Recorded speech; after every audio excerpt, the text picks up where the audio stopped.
With the financial backing of Pompeius, a new tribune of the plebs named Gaius Manlius won election for the 66 BC year. Manlius quickly began legislating for the removal of the three commanders who were in charge of Rome's eastern campaign. Lucius Licinius Lucullus had invaded both Pontus and Armenia without instructions from Rome. Additionally, he had lost control of his army. Manius Acilius Glabrio had been issued command of the army by the Senate, but had traveled only as far as Bithynia, where he stopped and made no further attempts to push forward. This allowed both Tigranes and Mithridates the time necessary to reclaim all of their lost territories within Armenia and Pontus. And Quintus Marcius Rex, who had been sent to govern Cilicia, had refused to send aid to Lucullus when the latter requested it. The Eastern campaign was a clown show, and Gaius Manlius's legislation, the Lex Manlia, would recall these generals to Rome, strip them of their commands, and give them, instead, to Pompeius Magnus. One of Rome's top advocates, and ex-consuls, Quintus Hortensius, allied with Catulus Capitolinus, both fought against the bill. Even though it was Capitolinus who, under the umbrella of his Senatus Consultum Ultimum, had issued Pompeius his first extra-legal command against Lepidus, he was now regretting the precedent that decision set, and fervently opposed the granting of any further powers to Pompeius. But, since Pompeius had so effectively disposed of the pirate menace, within a mere 3 months, many of the ex-consuls were in favor of his taking command of the eastern theatre of war, if for no better reason than to put a quick end to the whole thing. Cicero, who had been friends with Pompeius for almost 25 years, spoke in favor of the Lex Manlia, which improved its salability with the majority of the Senate. Lucullus, along with the others named in the Lex Manlia, was recalled to Rome. Having finally pieced together the role his wife's brother had played in leading his troops to mutiny, Lucullus promptly divorced Claudia Quinta on the grounds of incest with her brother, Publius Claudius. Although there was no evidence of incest, it was an ideal accusation for political slander, given the difficulty of a defense when there were always those who were willing to believe a titillating charge regardless of any proof to the contrary. As his next wife, Lucullus married another Servilia, who was not only the younger sister to Julius Caesar's mistress of the same name, but half-sister to Lucullus's newest ally, Marcus Porcius Cato. Cato was the son of Livia Drusa by her second husband, and on his father's side, he was the great-grandson of Cato the Elder, whose relentless tenacity had brought about the ultimate destruction of Carthage. Cato's mother died before he was an adult, and he was raised, along with his siblings, by his uncle, the tribune Marcus Livius Drusus. When Drusus was assassinated outside his home in 91 BC, his other uncle, Mamercus, took over care of the children. Mamercus was married to the daughter of Sulla, and Sulla, we are told, very much enjoyed the outspoken and fearless young Cato. Once, when Cato asked his tutor why the dictator Sulla had not yet been killed by someone, he was told that it was because Sulla was feared more than he was hated. "Give me a sword," demanded the fearless 14-year-old boy, "that I might free my countrymen from slavery." As a young adult, Cato emulated the rigid and austere lifestyle of Cato the Elder. Though his inheritance afforded him a very comfortable life, he chose, instead, to live modestly, for purely philosophical reasons. He drank only the cheapest wines, accustomed himself to harsh weather by wearing minimal clothing, and subjected himself to arduous exercises. Cato lived a relatively private life, seeking political offices only when he believed his presence, as the descendant of Cato the Elder, was necessary to protect the Republic from the power-hungry.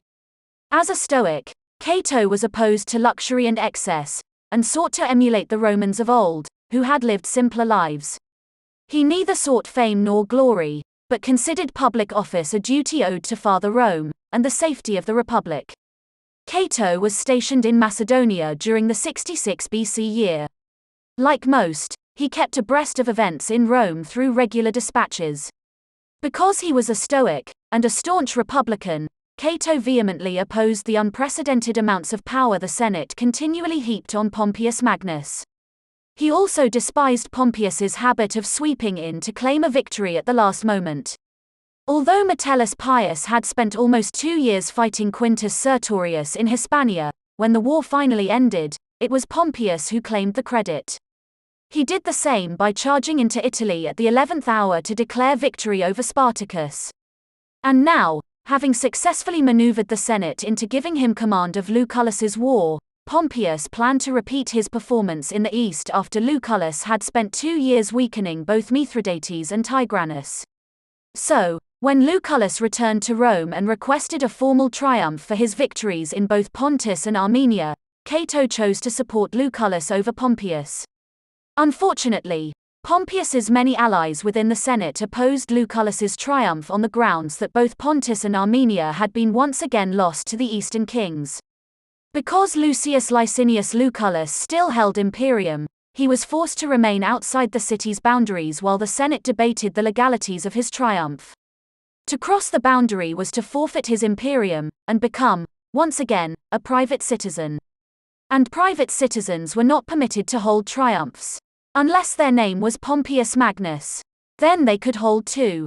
The issue of Lucullus's triumph would be argued in the Senate for several years, during which time Lucullus, trapped on the outside of the city, awaiting the Senate's final decision, was not permitted to attend Senate meetings, gather in the Forum Romanum with the political elite, or keep up with the politics of the empire.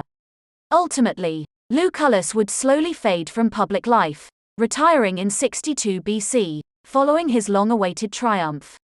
Meanwhile, in Armenia, the fragile alliance between King Tigranes and Mithridates was destabilized when Tigranes' son, another Tigranes, decided he was tired of waiting to claim the throne his 75-year-old father seemed unlikely ever to vacate. So, allying with King Phraates of Parthia, and convincing Mithridates, who was busy trying to draw Pompeius into a trap, to join him, the younger Tigranes coordinated an attack against Armenia. Pompeius, knowing Mithridates was trying to lure him into an ambush, played along until, finding the perfect spot in the Lycus Valley, made camp. This forced Mithridates to face him right there. With overwhelmingly superior numbers, Pompeius Magnus soundly defeated the army of Mithridates at the Battle of Lycus and, as always, Mithridates fled. King Tigranes, beleaguered by the combined army of his son and King Phraates of Parthia, knew Mithridates had joined them. So, the Armenian king refused to have anything further to do with the runaway Pontic king when he applied, yet again, for succor. Instead, King Tigranes placed a bounty of 100 talents of silver to whomever brought him the head of Mithridates of Pontus. But, Tigranes was too smart to be drawn into open battle against the combined armies of Parthia and his son. Instead, he withdrew his forces to, and fortified, his capital city of Artazata. From there, Tigranes was confident he could withstand a very long and protracted siege.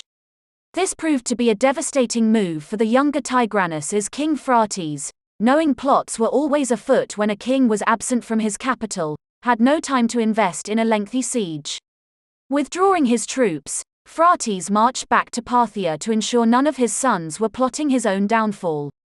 As soon as Phraates was gone, King Tigranes marched out of Artazata to confront his abandoned son who, without the strength of Parthia, had little choice but to either face his father's superior army, or flee. Choosing the latter, the wayward son ran straight to Pompeius Magnus, and offered to help the great man defeat Armenia in exchange for Pompeius placing him on the throne as Rome's client king.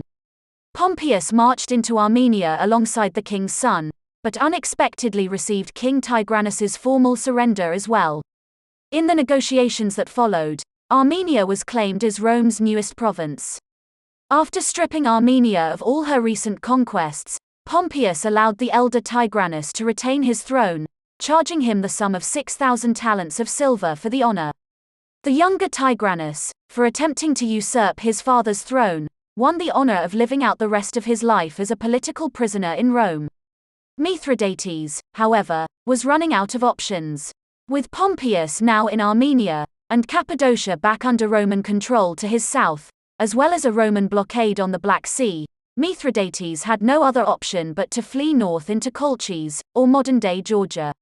From there, Mithridates journeyed through the Caucasus Mountains, and into Crimea on the Bosporus, where he had installed one of his sons as king back in 90 BC. When, in 72 BC, Lucullus defeated Mithridates, the Pontic king applied to this son, named Machares, for support. And though Machares offered, Mithridates had chosen, instead, to flee to King Tigranes of Armenia. However, through Mithridates' consecutive defeats, and renewed applications for succor, Machares realized his father would never defeat the Romans. For the security of his people on the Bosporus, Machares defected from his father. He sent gifts of gold to Lucullus, along with an application for the Bosporus to be recognized as a friend and ally of the Roman people. This was a request Lucullus was happy to ratify. So, when Mithridates finally arrived in Crimea, the first thing he did was put the traitorous Machares to death, and then crown himself king of the Bosporan kingdom. From there, Mithridates began preparing for the war Pompeius would surely bring. He ordered conscripts of soldiers, cavalry, and the building of war machines. When Pompeius Magnus arrived in the Bosporus, Mithridates intended to be prepared.